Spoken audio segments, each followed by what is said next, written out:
Kumiko and the Dragon by Briony Stewart. Chapter 3. Guardian dragons? I think to myself, how can this be? I've never heard of a guardian dragon before. Then I think of my Obasan and the dragon that used to visit her at night. Mother had always told me it was a made-up story, that my Obasan was just filling my head with nonsense. Even when I believed Obasan and believed in dragons, I never thought that our two situations might be one and the same. Now there are so many questions filling my head, it's like I'm stuck inside a well on a rainy day. Why do I have a guardian dragon? Why was I never told? Why does Mother not believe me?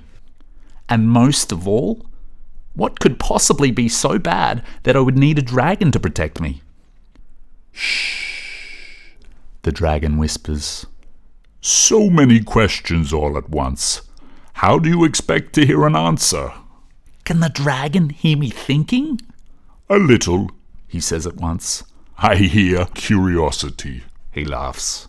But never have I heard so much from something so small. I hug my arms to my chest, determined to keep all my thoughts inside. The dragon peers downwards and calls out, Ottowan. With a thump, the round blue dragon jumps up from the ground like a bouncing ball and lands beside my dragon on the roof. Now both dragons sit in front of me with wide-eyed expressions, much like two chickens that have just laid eggs. Only these two are 100 times larger and 1,000 times more foreboding than any chicken. Ottowan, we are misunderstood, says my dragon to the other. Kumiko does not know why we are here at all. The blue dragon shakes his round head.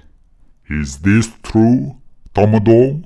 His voice is as soft and as low as a song. Yes, it is. And Forelli's to blame. That arrogant little dragon.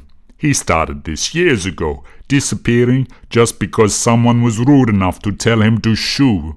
Of course, his son Bertoli performs the tasks of a guardian dragon, but he has been invisible for all of Kumiko's mother's life. And, says Ottowan. And, says my dragon, now her family does not know why we are here, and the story has been lost. How careless this has been.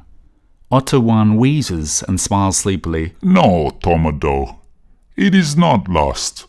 Little Kumiko is right here, isn't she? The two dragons turn and look at me, standing by the edge of my window. I am like a mouse among humans. Ottowan nods at Tomodo, winks, and then rolls his giant body off the roof, back onto the ground with a yawn as my dragon, Tomodo, leans into me. If you can trust me, Kumiko, I will show you who you are and why you are so precious. He lies flat against the tiles and says simply, Come with me. Outside it seems that time does not pass. No breeze blows and no birds stir. Only my feet move as I cross the roof in step with the beating of my heart and with the warm breath of the dragon on my feet. Slowly, I reach my hand out and onto the dragon's nose. Soft bristles push up around my fingers, like moss with whiskers. The bristles twitch as my hand moves over them. For a moment I pause and listen to my mother's voice in my head. Don't go, Kumiko. You'll be killed. She'll be sorry that she didn't listen to me, I say to myself as my bare legs stretch over leathery scales. Feeling somewhat safer behind the dragon's teeth than in front of them, I flatten my whole body over his back and press tightly. With one quick breath and a stomach-turning jerk, we leap off the roof and rush up toward the stars.